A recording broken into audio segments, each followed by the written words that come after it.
Very much. Let's go and speak to Anastasia now. Good morning to you. Good morning, hi. And you've got a question about your baby girl who's 13 weeks old. Congratulations. Thank you very much. Yes, it's been a tough 9 weeks now. She's been suffering with colic. We've taken several trips to the doctors and chiropractors, and all in all had about 6 different medications.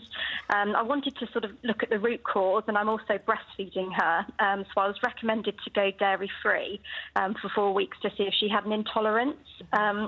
That doesn't seem to have made any difference. But whilst I'm breastfeeding her, I'm using a nipple shield, and that's the sort of only way I've been able to breastfeed her. But I'm not sure if she's taking in too much air or whether there's an underlying cause. I'm sort of not sure what to do now, to be honest. And really upsetting for you to see her in pain like that as well.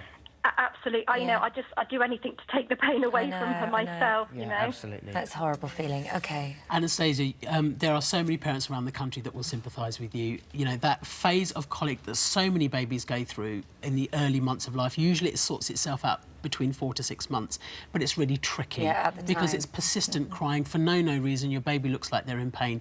We don't actually know what causes colic as such. There's lots of theories. Could it be a gut immaturity? Could it be an allergy or an intolerance? Could it be a lactase problem, that they can't digest the lactose? We don't really know.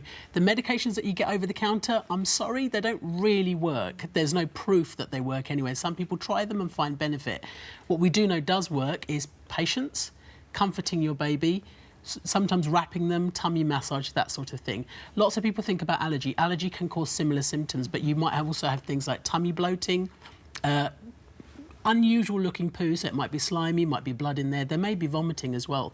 If you've got those sorts of symptoms alongside your colic symptoms, then it might be an allergy. It's not reflux or anything like that. So because it's hard, sometimes it's hard to differentiate. Yeah, so reflux is the effortless regurgitation of milk, and lots of babies have that because the top of their stomach isn't so well developed, so the milk just comes back up.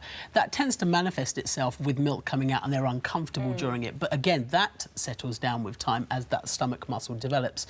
What I would say that if you've tried going dairy-free already and you're breastfeeding, it's probably unlikely that it's a dairy or a cow's milk protein allergy. If your symptoms are severe and persistent, go back to your GP. There are some tests that they can do. There are some treatments that they could try, for example, for reflux or a different type of milk, and then that might make a difference. But it's patience and persistence, I'm afraid. I think that's absolutely right. I think everything that Ranj says is absolutely right. And as a mum, having that reassurance and being a little bit calmer might even help, because that translates to baby. And as for nipple shields, I would just say, is the baby gaining weight? Oh, yeah. So then the baby's obviously getting enough milk and it all seems to be working, so I wouldn't worry about that at all.